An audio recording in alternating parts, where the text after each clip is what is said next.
الحمد لله رب العالمين،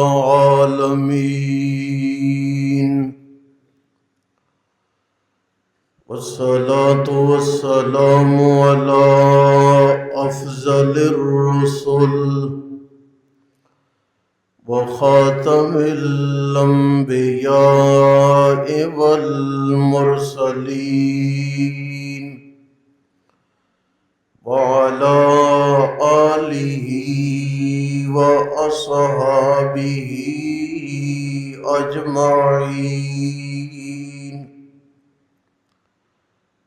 أما بعد، فأعوذ بالله من الشيطان الرجيم. بسم الله الرحمن الرحيم.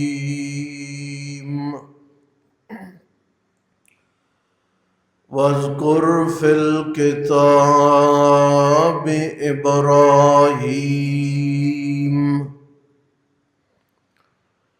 إنه كان صديقا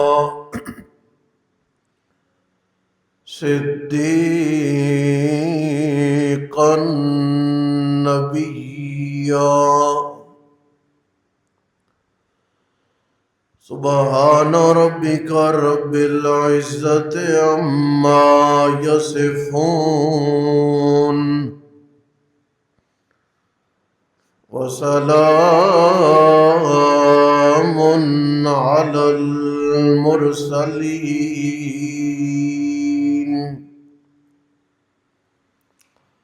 والحمد لله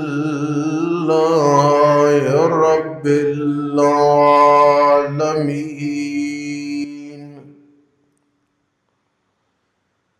اللهم صل على محمد وعلى آل محمد كما صليت على إبراهيم وعلى آل إبراهيم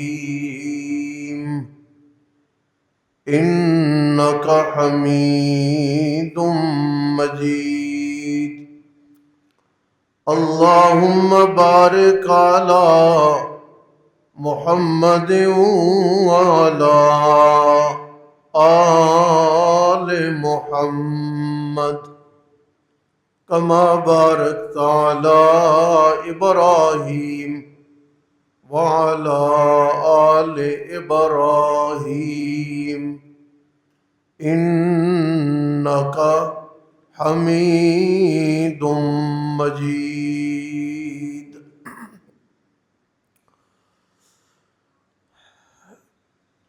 مسلمانوں کی یہ ترتیب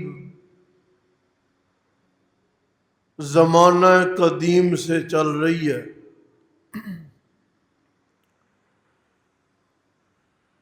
کہ قربانی آنے سے پہلے ہر خاص و عام جناب خلیل الرحمن پیغمبر کا تذکرہ ضرور کرتا ہے، بھلے ہر شخص کا انداز گفتگو الگ تھلگ ہے. کوئی قربانی کو ذکر کرتا ہے، کوئی مہمان نوازی کو ذکر کرتا ہے، کوئی باپ و قوم کے مقابلے کو ذکر کرتا ہے، اور کوئی بت توڑنے سے چل کے آگ میں ڈالے جانے تک کی تاریخ بیان کرتا.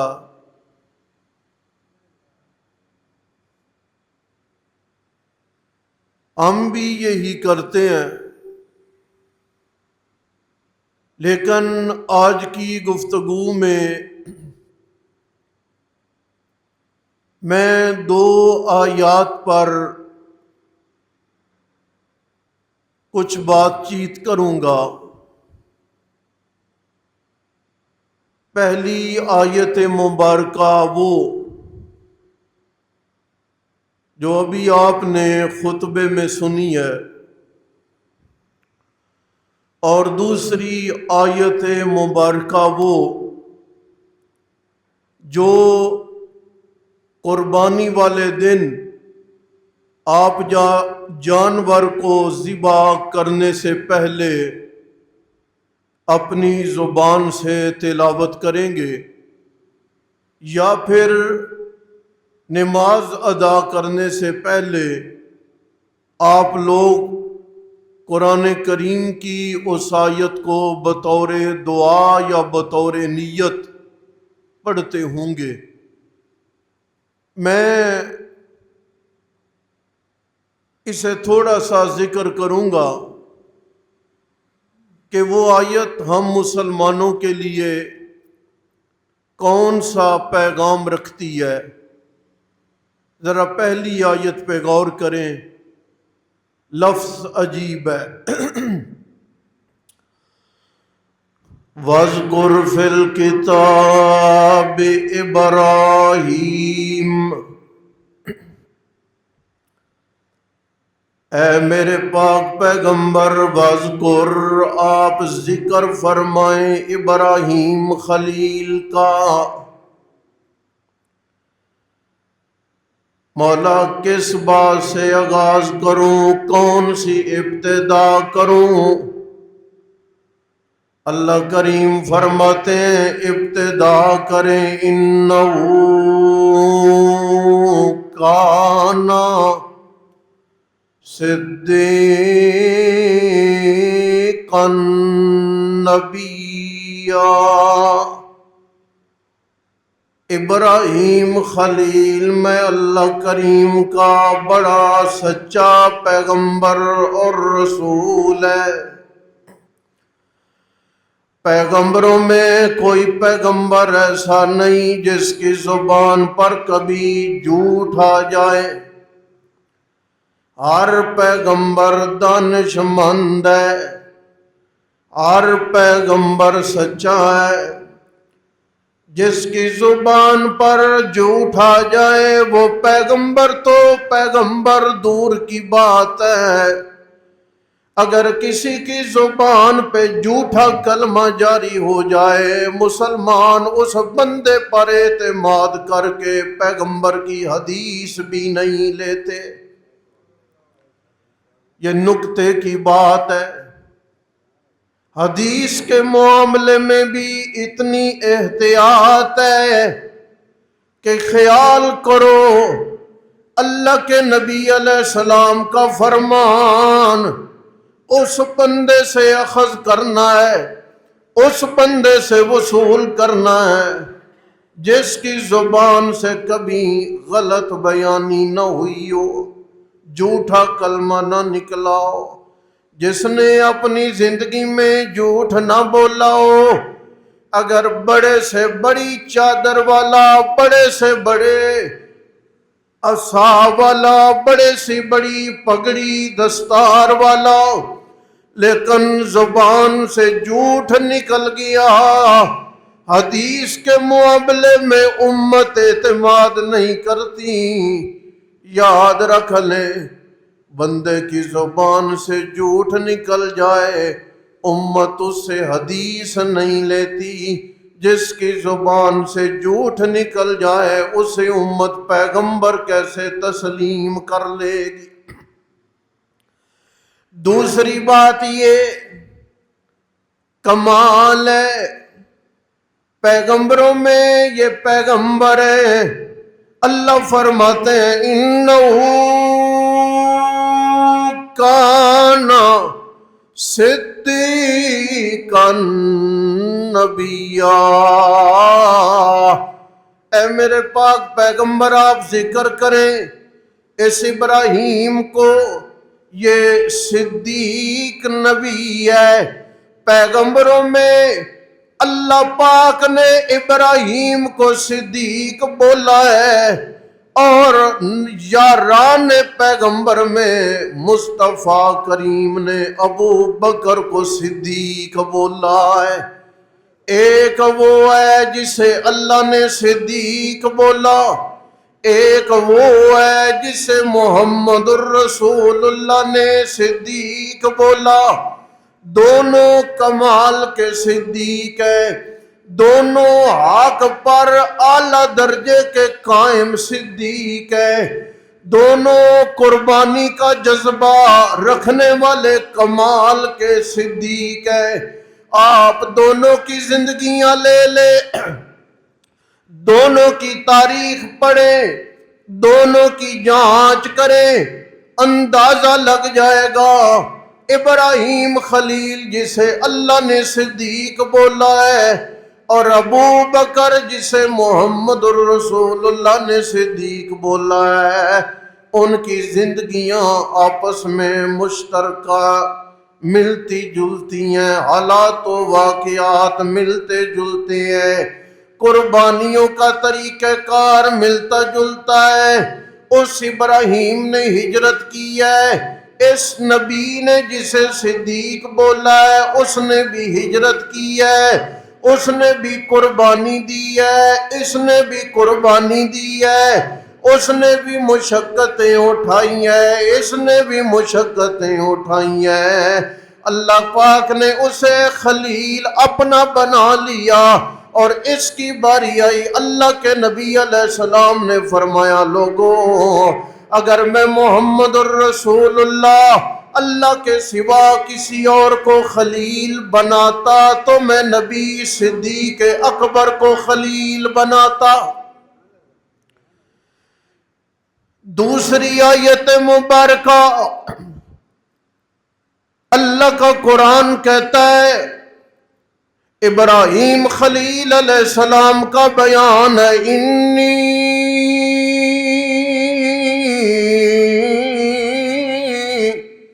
وجہت وجہی للذی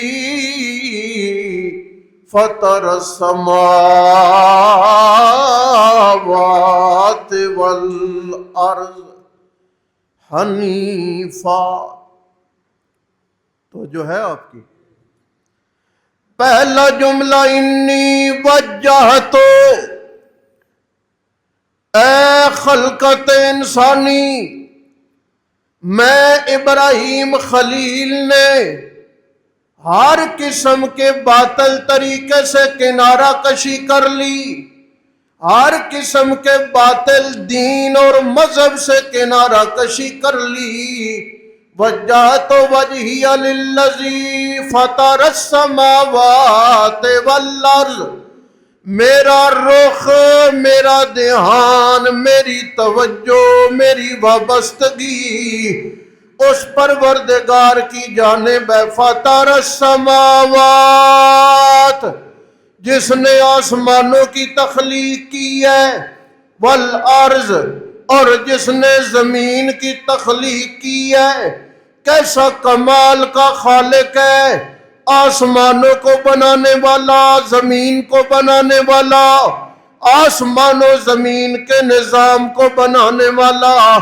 اللہ کریم فرماتے ہیں ذرا دیکھ تو صحیح، فرجع البصر، نظر اٹھا، دیکھ آسمان، اور بار بار دیکھ، جتنی ہمت ہے اتنا دیکھ، تو اس میں دوربین لگا کے دیکھ، خوردبین لگا کے دیکھ، آج کے جتنے جدید آلات تمہیں مل سکتے ہیں وہ لے۔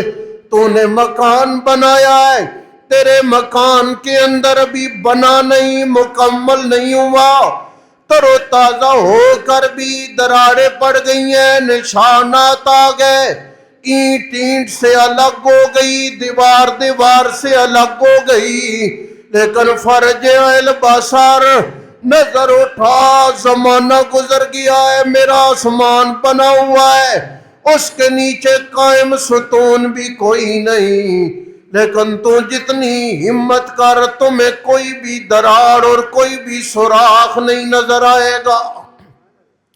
اتنا با کمال ہے میری تخلیق کہ کوئی دراڑ نہیں، کوئی سوراخ نہیں، ستون بھی کوئی نہیں۔ اور ذرا یہ زمین دیکھ، میں اللہ پاک نے کتنے خزائن سے بھرپور بنا دی ہے۔ نرم و نازک بھی ہے کہ تو آرام کر پائے، سخت بھی ہے کہ تیرا پاؤں زمین میں دھس کے نہ رہ جائے۔ اس میں تیرے مرنے کے لیے قبر کی جگہ بھی ہے، تیرے جینے کے لیے تیرے اناج کی جگہ بھی ہے، تیرے رہنے کے لیے تیرے مکان کی جگہ بھی ہے، تیرے کمانے کے لیے تیری معیشت کی جگہ بھی ہے، تیرے سیر کرنے کے لیے اس میں سرسبز و شاداب جگہ بھی ہیں، تیری زمین کو ہموار رکھنے کے لیے پہاڑ بھی ہیں، پانی بھی ہے، خزائن بھی ہے، اس میں سونا چاندی بھی ہے، تیری ضروریات کی ساری چیزیں ہیں، دن رات کا نظام بھی ہے، یہ تیری فصلیں پکانے والا سورج بھی ہے، تیری آنکھوں کو راحت دینے والا چاند بھی ہے، بارش اتر کے تیرے فصلوں کو تر و تازہ کرتی ہے، ٹھنڈی ہوائیں ہیں تیرے بدن کو اطمینان و سکون دیتی ہیں، یہ گرمی ہے، حرارت ہے، فصلیں بھی پکاتی ہے اور تیرے جسم کے اعضاء کو بھی، ہڈیوں کو بھی طاقتور، توانا، مضبوط بناتی ہے۔ لہذا لوگوں، وجہی للذی فطر السماوات والارض حنیفا، میں کوئی 2-4 روز کے لیے اللہ کا نہیں بنا کہ آج میں اللہ کا، کل دکھ آ گیا تو غیر اللہ کی قبر کا طواف، آج میں اللہ کا، کل پریشانی آ گئی تو میں سرمایہ داروں کا غلام، آج میں اللہ کا، کل کوئی دقت آ گئی تو میں غیر اللہ کے سامنے گھٹنے ٹیکنے والا، نانا بلکہ حنیفا، مجھے آگ میں جانا پڑا ہے تب بھی، مجھے بیٹے کے گلے پہ چھری چلانی پڑی ہے تب بھی میرے ایمان اور میرے دل کے اطمینان میں ذرہ برابر بھی فرق نہیں پڑا۔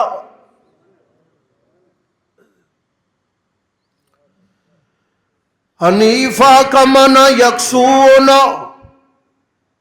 حنیفہ کا معنی خلقت سے کنارہ کش ہو کے صرف پروردگار عالم کے سامنے حاضر ہونے والا بن جانا۔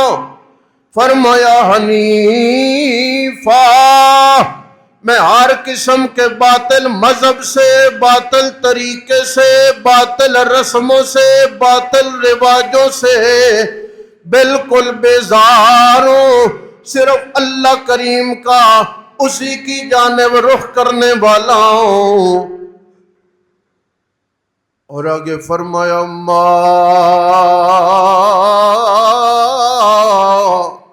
انا من المشرکین، لوگو میں ابراہیم مشرک نہیں ہوں، لہٰذا جب تم قربانی کرنے لگے ہو، ابراہیمی کہلانے لگے ہو، سنت ابراہیم کی جانب دھیان کرنے لگے ہو، تو وہ شرک کے جتنے بھی اجزاء ہیں، جتنی بھی صورتیں ہیں، ان ساری صورتوں سے تمہیں کنارہ کش ہونا پڑے گا۔ شرک غیر اللہ کی پوجا پاٹ والا شرک ہے تب بھی، یا پھر اللہ کے نبی علیہ السلام نے فرمایا ان الرؤیا شرکن، لوگوں یہ ریاکاری ہے، دکھلاوا ہے، یہ دکھلاوا بھی شرک ہے کہ میں نے 10 لاکھ کا جانور لے لیا ہے، میں نے 20 لاکھ کا جانور لے لیا ہے، دکھاتے پھرنا، قیمتیں بتاتے پھرنا، اپنے پیسے کی تشہیر کرتے پھرنا، جانوروں کے گوشت کے بارے میں پوچھتے پھرنا، یار تو بتا تیرا کتنا نکلا؟ جی میرا اتنے کلو نکلا، میرا اتنے نکلا۔ نانا، بلکہ فرمایا وجہی للذی فطر السماوات والارض، تم نے چہرہ اللہ کی جانب کرنے کا مطلب یہ ہے تیرا اطمینان قلب ہے، قربانی لے لی ہے۔ قربانی لے لینے کے بعد تیرے دل میں عاجزی ہے، نہ تو پیسے کا دکھاوا کر رہا ہے، نہ تو وزنوں کا دکھاوا کر رہا ہے۔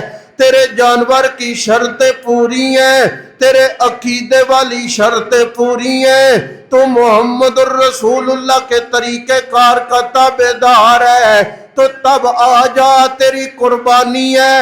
اگر ایسا نہیں ہے تو جانور ذبح ہے، قربانی کوئی نہیں۔ اگر تیرا عقیدہ پیغمبروں کے عقیدے کے مطابق نہیں تو جانور ذبح ہے۔ سال بھر میں کتنے ذبح ہوتے رہے، آج تیرا بھی ذبح ہو گیا، اسے قربانی نہیں بولا جائے گا۔ قربانی کے لیے جانور بڑا کوئی نہیں ہے، چھوٹا پال پوس کے بڑی محنت سے، بڑی محبت سے صحابی رسول نے رسول پاک کے سامنے پیش کیا ہے۔ دیکھنے میں عمر بھی کم ہے، دیکھنے میں وزن بھی کم ہے، لیکن نیت ہے اعلیٰ معیار کی، اخلاص ہے اعلیٰ معیار کا، تقوی ہے اعلیٰ معیار کا، اللہ تعالیٰ کی رضا و خوشنودی ہے اعلیٰ معیار کی۔ اللہ کے نبی علیہ السلام نے فرمایا بابا اس کی عمر پوری نہیں، سال پورا ہوگا تو جانور لگے گا، لے جا۔ تقوی والا آنکھیں نمی لے کر واپس پلٹنے لگا ہے کہ خدایا میرے پاس تو سرمایہ نہیں کہ میں اس سے بڑا جانور لے سکوں، اسے میں نے بڑی مشکل سے پالا پوسا ہے، ابھی آنکھیں نم کر کے قطرہ زمین پہ پہنچا نہیں، قدم واپسی کی طرف اٹھے نہیں۔ اللہ پاک نے وحی بھیجی ہے، مصطفیٰ کریم سے بولا ہے اسے واپس بلائے، اس کی نیت اتنی خالص ہے، رہنے 2 سال میں اللہ پاک نے 6 مہینے کے جانور کو قبول کر لیا ہے۔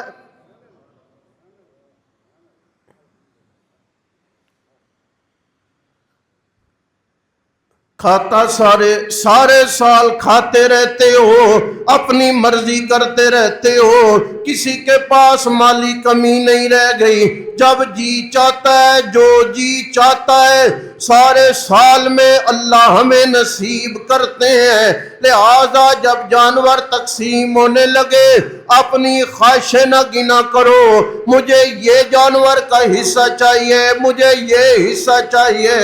بابا قربانی کر، دکانداری نہ کر۔ تو جو کر رہے ہو یہ مشترکہ بیماری ہے مسلمانوں کی، حصوں کی تقسیم ہونے لگی ہے۔ سارا سال تندرست رہنے والا اس دن اپنی بیماریاں گنوانے لگ جاتا ہے کہ مجھے ڈاکٹر نے کہا ہے کہ جانور کا فلانا حصہ کھا تو تمہیں صحت ملے گی۔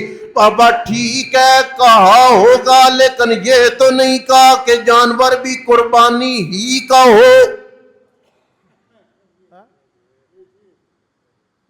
یہ تو نہیں کہا۔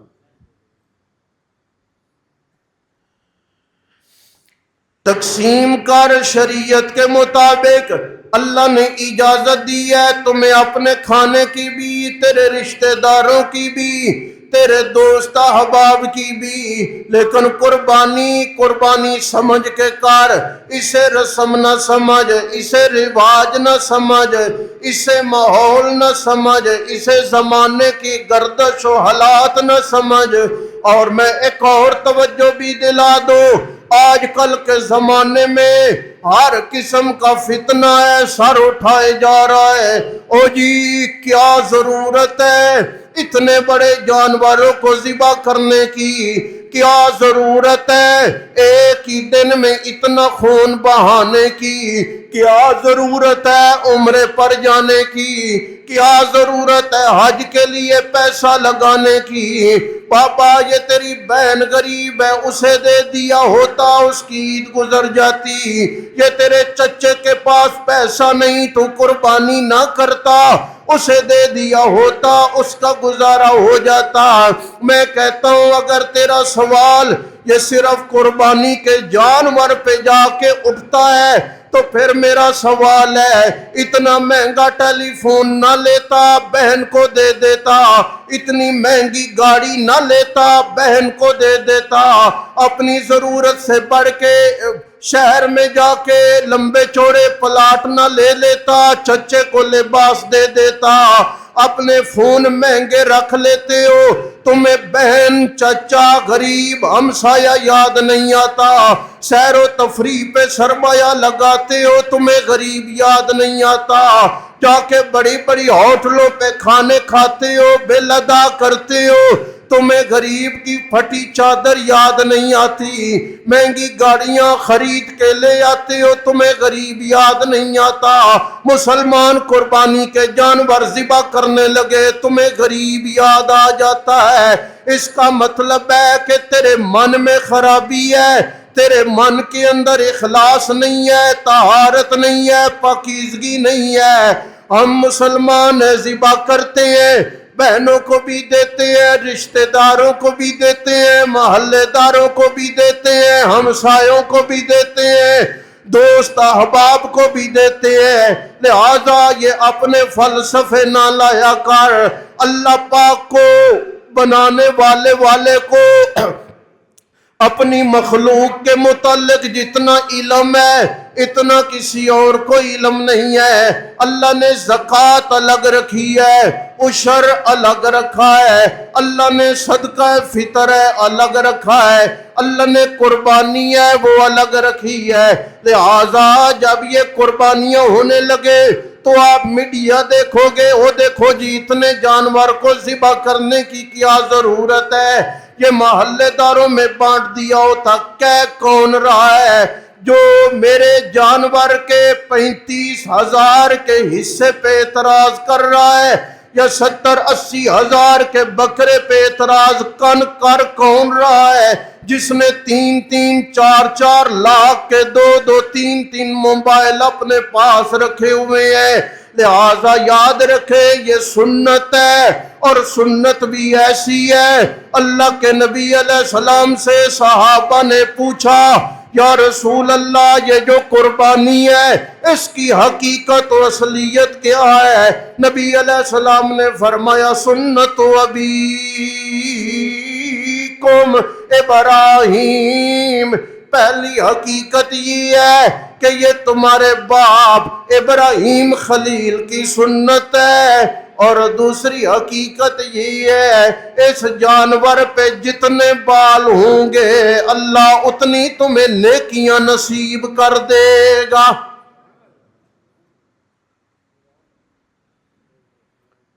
عرض یہ کر رہا ہوں وجہت وجہی للذی فطر السماوات والارض، پہلے رخ اللہ کی جانب کرنا ہے۔ جانور بہتر سے بہتر تلاش کر لیا ہے، اذان سن کے نماز پہ نہیں آیا ہے جی۔ جانور مہنگا سے مہنگا تلاش کر لیا ہے، فصل کاٹ کے عشر نہیں دیا۔ فرمایا ایسا نہیں، حنیفہ تمہیں یکسو ہونا پڑے گا، کائنات سے کٹ کے پروردگار سے اپنے تعلق کو وابستہ کرنا پڑے گا، اور تمہیں یہ اعلان کرنا پڑے گا کہ ما انا من المشرکین، میں مشرکوں سے یہ اظہار کرنا پڑے گا۔ اس لیے قربانی کا جانور لینے والے اور قربانی کے جانور میں اپنا حصہ ڈالنے والے سب سے پہلے یہ دھیان کرتے ہیں نا جی جانور میں عیب نہ ہو، بول دو لو نہیں دیکھتے، جانور میں عیب نہ ہو یہ دیکھتے ہو نا، تو دو باتیں اضافی کرو، عقیدے میں بھی عیب نہیں ہونا، اور جس پیسے کو ہم نے قربانی پہ لگانا ہے ہماری اس کمائی میں بھی کوئی عیب، پیسہ سود پہ لین دین ہے، کام رشوت کا ہے، کمائی حرام ہے، دھوکے کی کمائی ہے، قبضے کی کمائی ہے، پھر ایسا نہیں ہے۔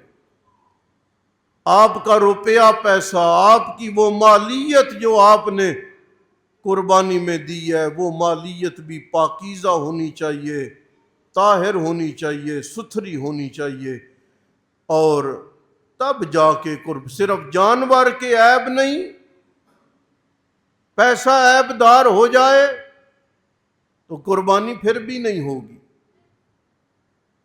پیسہ رشوت کا ہو جائے قربانی پھر بھی نہیں ہوگی، لوگوں کی زمینیں اور جائیدادیں قبضے کر کے اور لوگوں کی زمینوں کے درخت اکھاڑ کے بیچ کے قربانی پھر بھی نہیں ہوگی۔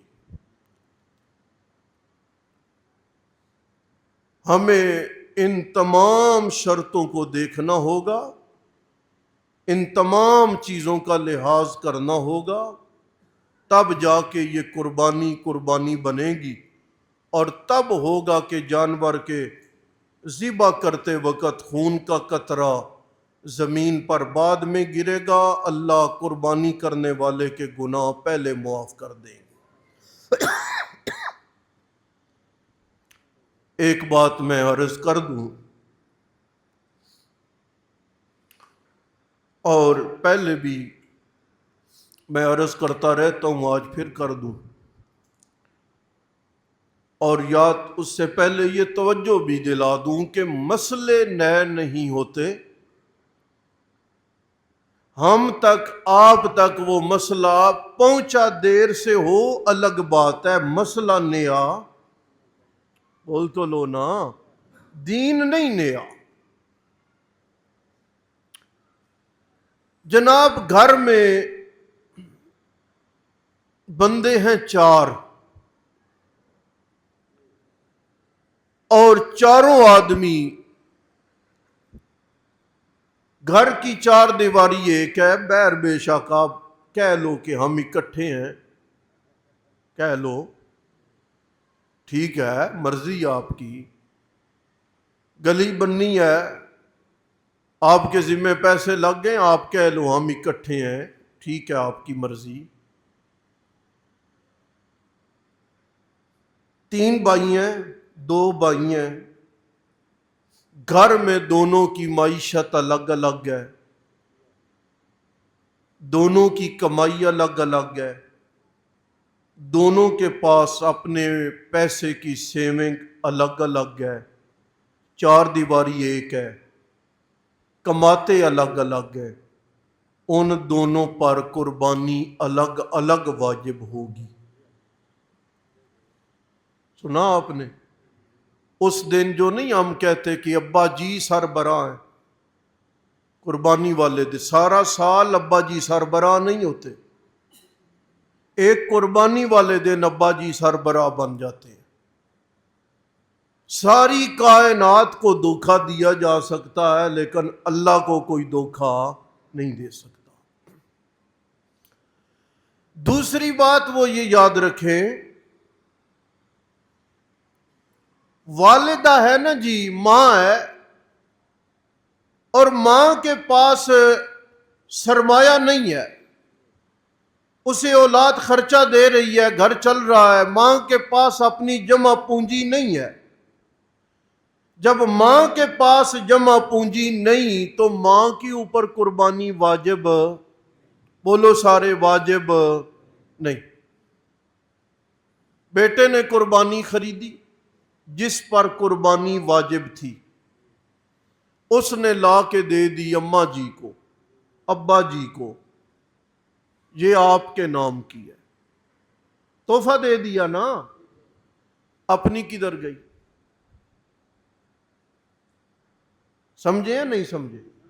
اپنے اوپر واجب تھی، اپنے نام کی کر نہیں رہا، اپنی لا کے والدہ محترمہ کو گفٹ کر دی، اپنی کدھر گئی؟ یاد رکھیں، اس بات کو سمجھیں بڑے تحمل سے۔ یہ جو فرض چیزیں ہیں نا جی، یہ اپنی اپنی ہوتی ہیں۔ نماز آپ کے اوپر فرض ہے، آپ نے اپنی ادا کرنی ہے۔ قربانی بھی آپ کے اوپر واجب ہوئی ہے، آپ مالدار ہیں، آپ نے قربانی وہ اپنے نام کی کرنی ہے، اس لیے کہ اللہ کی طرف سے وہ واجب آپ کے اوپر ہوئی ہے۔ ہم میں سے اکثر لوگ آج تک، یہ میں بھی عرصے سے کہتا آ رہا ہوں، بہت فرق بھی پڑا ہے، لیکن پھر بھی میں ہر سال یہ بتانا ضروری سمجھتا ہوں کہ ماں باپ کے وہ حق حقوق ادا کریں جو شرع نے متعین کیے ہیں، وہ ادا کریں۔ قربانی اگر ماں یا باپ خود مالی وسعت رکھتے ہیں نا، تو ان کے اوپر اپنی الگ قربانی واجب ہے۔ آخری بات اور بھی کر دوں، یہ گھر کا سربراہ ہونے کا کیا مطلب ہے؟ بچے ہیں، 2 3 ہیں، 4 ہیں، وہ کمائی کرتے ہیں اور اپنی مکمل کمائی اپنے والد کے سپرد کر دیتے ہیں، اپنے پاس کچھ بھی نہیں رکھتے۔ باپ کے سپرد کرنے کے بعد اپنا جیب خرچ اپنے والد سے وصول کرتے ہیں۔ غیر شادی شدہ ہے، شادی شدہ، جو کچھ کمایا اپنی مکمل کمائی اپنے والد محترم کے 4 بیٹوں نے سپرد کر دی، اپنا لیا جیب خرچ، بہو نے ان سے جیب خرچ لیا ہے، پوتوں نے دادے سے اپنا خرچ لیا ہے، کیونکہ بچوں نے اپنی ساری کمائی اپنے والد کے سپرد کر دی۔ اگر ایسا ہوگا نا تو وہ باپ ہے شرعی طور پر سربراہ۔ پھر گھر میں ایک قربانی ہوگی تو وہ، اور اب آپ دیانتداری سے بتائیں، ایسا نظام کسی گھر میں موجود ہے؟ اس وقت ایسا نظام کسی گھر میں موجود نہیں ہے۔ ہر کسی کے پاس اپنے الگ سرمایہ ہے، اس لیے جانچ کریں، احتساب کریں، اپنے سرمایہ کاری کا جائزہ لیں، خود لے لیں، ہمیں نہ بتائیں، کسی اور کو نہ بتائیں، لیکن اپنی مالداری نظام کا جائزہ لیں۔ اگر آپ کی اوپر قربانی واجب ہے تو پھر اس اہم فرض میں کوتاہی نہ برتا کریں۔ اللہ ہمیں عمل کی توفیق نصیب فرمائے۔ وما علینا الا البلاغ۔